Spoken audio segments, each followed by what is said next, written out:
Hola, buenas tardes. Me llamo Juan Herrera. Soy estudiante de doctorado bajo la dirección de Liliana Arrechea. Estudio fenómenos termoeléctricos en lo que sería el Instituto Sábato, que depende de la UNSAM. En esta charla para la materia de fenómenos colectivos de sólidos les voy a hablar un poco de cómo se deduce la ecuación de Gross-Pitaevsky y para qué sirve. Bueno, como les dije, lo que queremos hacer es llegar a una ecuación que nos va a describir el estado fundamental de un sistema de bosones, pero ahora ya con interacción. La ecuación que lo rige a este estado fundamental fue desarrollada por este científico norteamericano que se llamaba Eugene Gross y por Lev Pitaevsky, quien fue discípulo de Lev Landau, y la desarrollaron independientemente hacia 1961. Acá está la foto de los dos científicos. Para el desarrollo de la ecuación me basé principalmente en el tercer volumen del libro de Cohen-Tanucci, Mecánica Cuántica. Si quieren después se los paso. En inglés no es muy fácil de conseguir, pero se puede conseguir. Y bueno, para deducir la ecuación comencemos definiendo el hamiltoniano que describe el problema. Tenemos tres términos. Tenemos el término de energía cinética, ¿sí? Donde acá podemos ver la energía cinética de una partícula Q, cualquiera del sistema. Recordemos que estamos tratando bosones. Tenemos un potencial externo que normalmente tiene que ver con el potencial que confina los bosones a una cierta región. Por ejemplo, pueden ser potenciales armónicos. Y después acá tenemos el término de interacción entre todo el sistema de bosones. Acá, por ejemplo, hay una representación bastante gráfica de la interacción entre el bosón Q y el bosón Q', por ejemplo. Entonces, si tomamos un estado de una partícula normalizado, que tiene un operador de iteración asociado a sub tita, entonces definimos el ket variacional de n partículas por esta fórmula de acá. ¿Sí? Podemos ver que este estado de n partículas está normalizado. En la representación de número de ocupación, ¿qué significaría esto? Significa que suponemos que tomamos una base de estos tita sub k. Bueno, si decimos que el tita sub 1 es igual al tita del que les había hablado antes, en la representación de número de ocupación esto significa que el primer estado, el estado base, está ocupado por los n bosones. ¿Sí? De nuevo acá hay una representación pictórica. No necesariamente los niveles tienen que ser discretos, ni mucho menos. Bien, entonces lo que queremos hacer es deducir la ecuación de Gross-Pitaevsky mediante el método variacional. Por eso me olvidé decirlo, lo que hicimos fue elegir un ket de prueba arbitrario, este phi. Entonces, para el método variacional lo que queremos hacer es variar el ket tita de una partícula y consecuentemente el ket variacional phi, de tal forma de extremar la energía media del sistema que definimos de esta forma, ¿sí? Donde H es el hamiltoniano de n partículas que había mostrado antes. Entonces, si trabajamos en la representación de posición, inmediatamente tenemos que la función de onda de n partículas toma esta forma de acá. Es obvio que esta función de onda es simétrica como corresponde para un sistema de n bosones, que son partículas que obedecen a una estadística simétrica. Entonces lo que tenemos que hacer ahora es escribir todos los operadores que constituyen el hamiltoniano en la representación de posición. Y esto lo recordamos cuando vimos segunda cuantización. Por ejemplo, para escribir la energía cinética, el término de energía cinética, lo que tenemos que hacer es actuar con el operador laplaciano para cada una de las partículas que forman el sistema. Por ejemplo, para la partícula R, la energía cinética de esa partícula toma esta forma de acá, donde esto, que también se denota por nabla, es el laplaciano.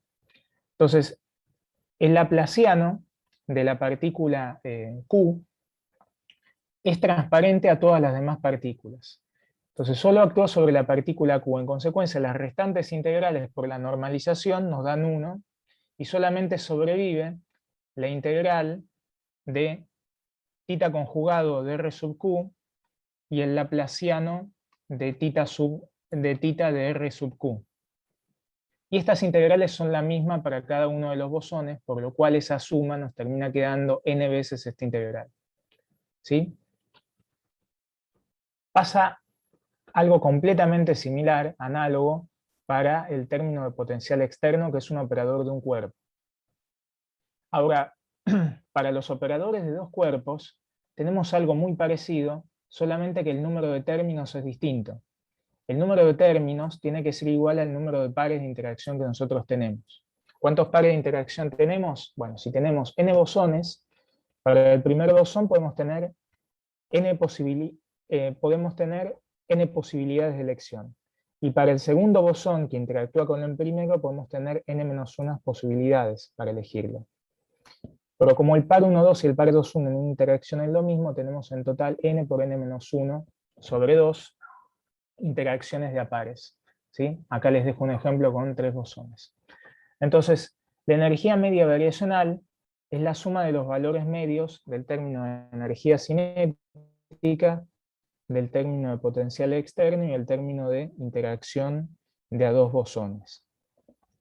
Entonces, ahora lo que vamos a hacer es variar el vector de estado para una dada cantidad infinitesimal, que es esta de acá, y que la misma deberá ser tal que se satisfaga la condición de normalización.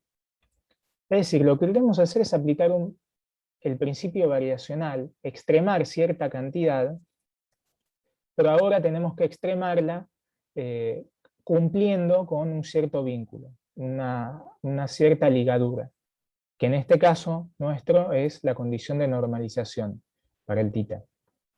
El principio variacional surge en muchas ramas de la física, por ejemplo, surge para deducir las ecuaciones de Euler-Lagrange, surge para deducir las ecuaciones de reflexión y de refracción a partir del principio de Fermat.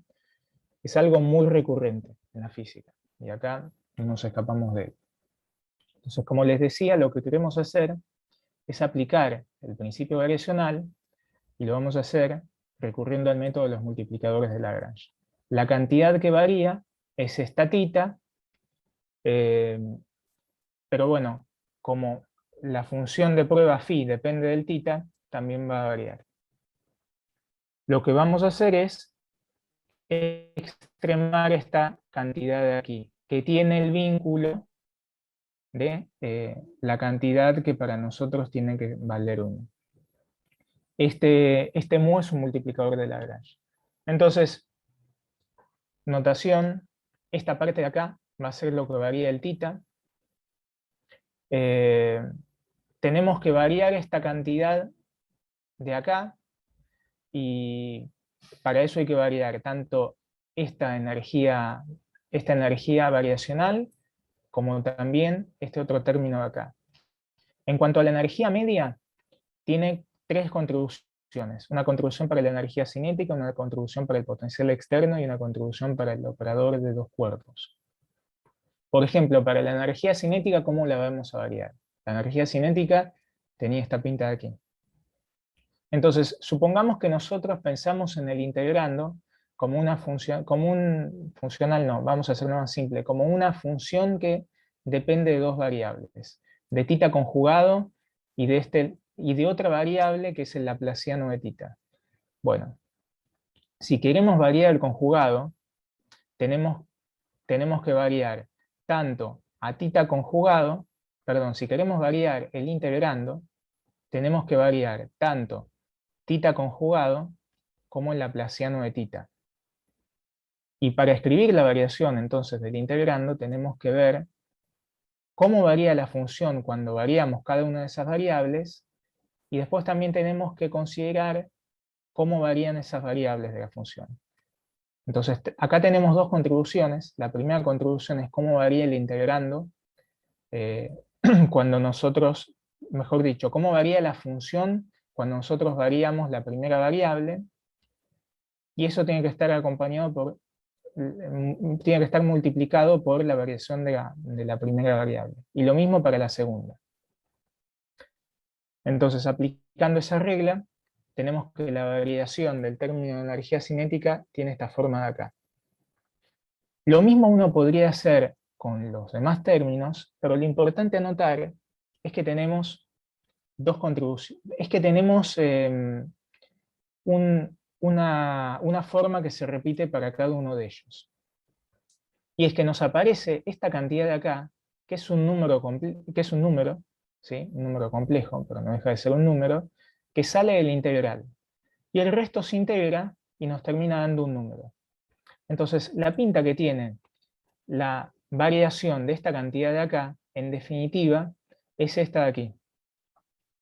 Viene acompañada por números multiplicados por exponenciales complejas, donde recordemos que este chi es un número real.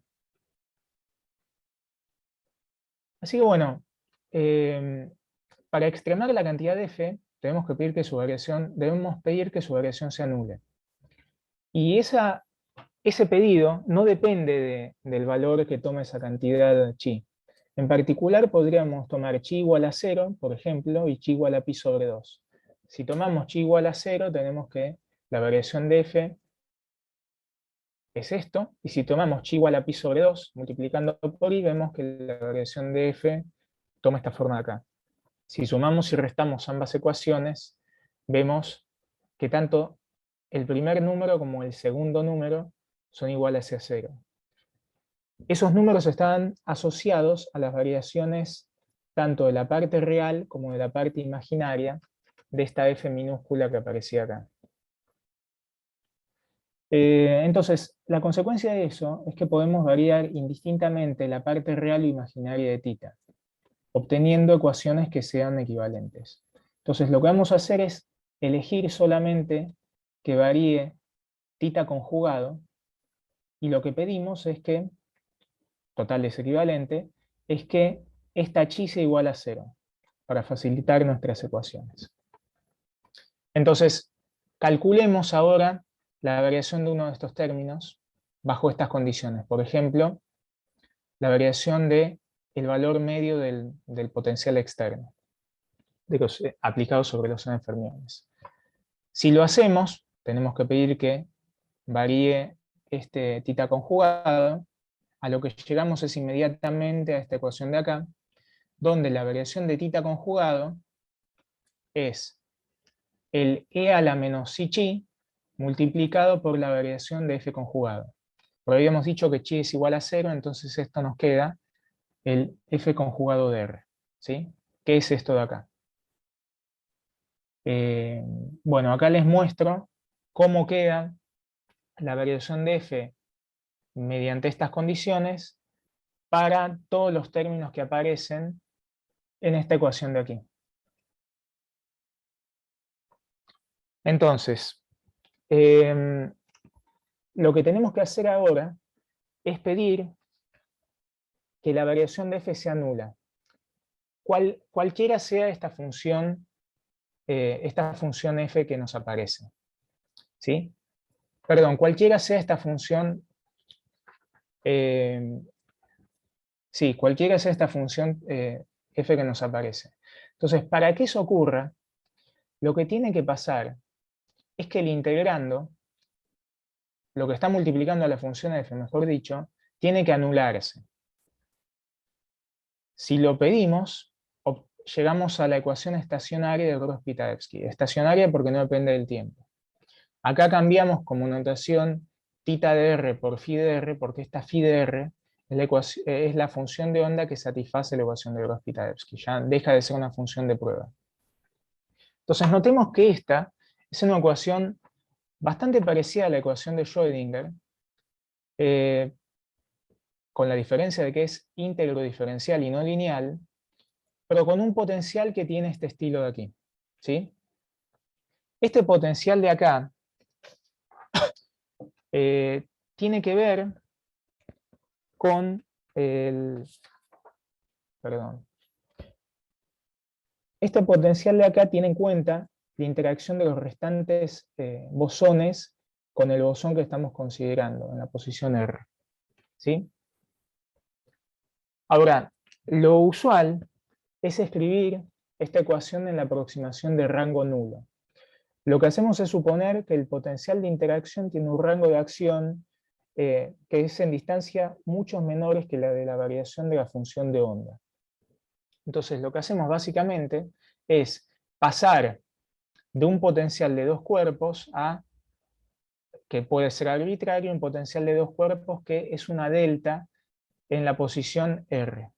¿Sí? Donde esta G que aparece es la constante de acoplamiento, que nosotros lo ponemos como una constante, pero que en realidad, si somos estrictos, debería depender de la longitud de scattering, que es una función del potencial de interacción entre pares de bosones. Entonces, fíjense que haciendo esa sustitución, llegamos a la ecuación de Gross-Pitaevsky, como suele estar escrita, donde este término cúbico que aparece, en phi, en realidad dificulta su resolución, pero da lugar a muchos fenómenos interesantes, como son la aparición de, por ejemplo, vórtices cuánticos en helio líquido superfluido. Ahora, uno puede tomar otras normalizaciones para la función de onda, y en vez de normalizarla a 1, lo que podemos pedir es que la función de onda normalizada nos dé el número de partículas. En ese caso, el cuadrado de la función de onda está asociado a la densidad numérica de partículas. Para hacer ese cambio, lo único que tenemos que hacer es darnos cuenta que tenemos que multiplicar a la función de onda que teníamos escrita en esta ecuación por raíz de n. Si hacemos eso, automáticamente se satisface esta condición de normalización. Cuando n es grande, este n-1 es muy similar a n. Entonces acá tenemos n, que es raíz de n por raíz de n. Podemos meterlo acá adentro y ya automáticamente pasamos a esta ecuación de aquí abajo, que es la ecuación que suele aparecer más comúnmente en todas las referencias. Esta es la deducción de la ecuación de Gross-Pitaevsky. Voy a hacer unos comentarios finales. Hay otro tratamiento bastante más general para llegar a esta ecuación estacionaria, que es utilizando la notación de Dirac. Esto está en el libro de Contanucci. Se puede probar que la cantidad mu que nos surgió a nosotros en este tratamiento de multiplicadores de Lagrange es el potencial químico. Recordemos que el potencial químico es el multiplicador de Lagrange asociado al número de partículas. También podemos hacer un tratamiento similar para llegar a una ecuación de Gross-Pitaevsky, pero dependiente del tiempo. Y como último comentario, la ecuación de Gross-Pitaevsky, y esto lo vi indagando en varias tesis y en algunos papers, la ecuación de Gross-Pitaevsky admite soluciones solitónicas. ¿Qué son los solitones? Lo toco muy de oído, pero básicamente un solitón hace referencia a un pulso localizado que en una ecuación diferencial no lineal no se deforma a raíz de que los términos no lineales y dispersivos se compensan entre sí. No sé demasiado más sobre eso, capaz Pablo podés ampliarlo más, pero me parece que son cosas bastante relevantes en óptica no lineal y en mecánica de fluidos, según puedo leer. Así que por ahora terminamos con la presentación de la deducción de la ecuación. No sé si hay preguntas y les agradezco de antemano por la atención.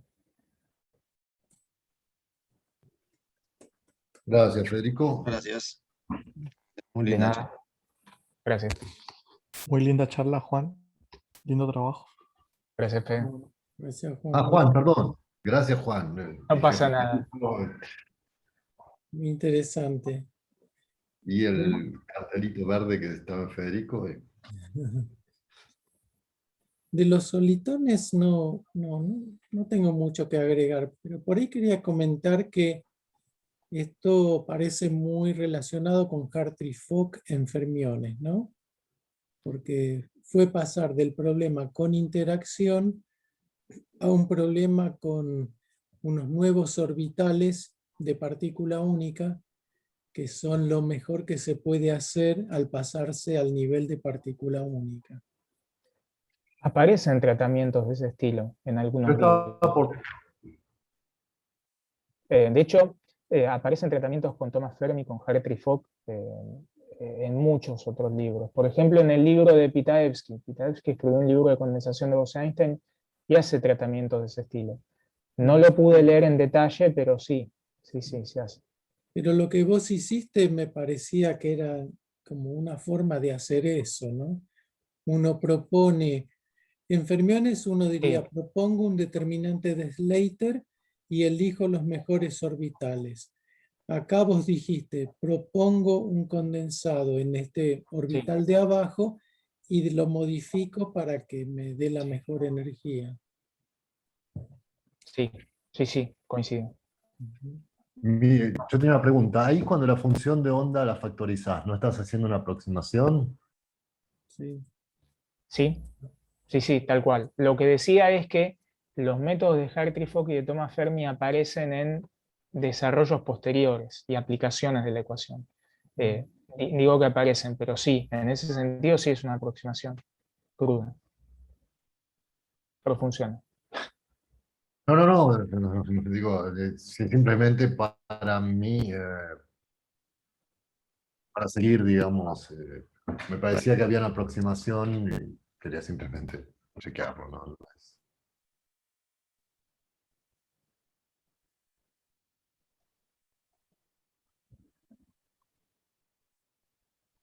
No sé si hay más preguntas para hacer dentro de la grabación. Cualquier cosa seguimos fuera, como prefieran. Bueno, Por mí sí. apago ahora. Gracias, Juan.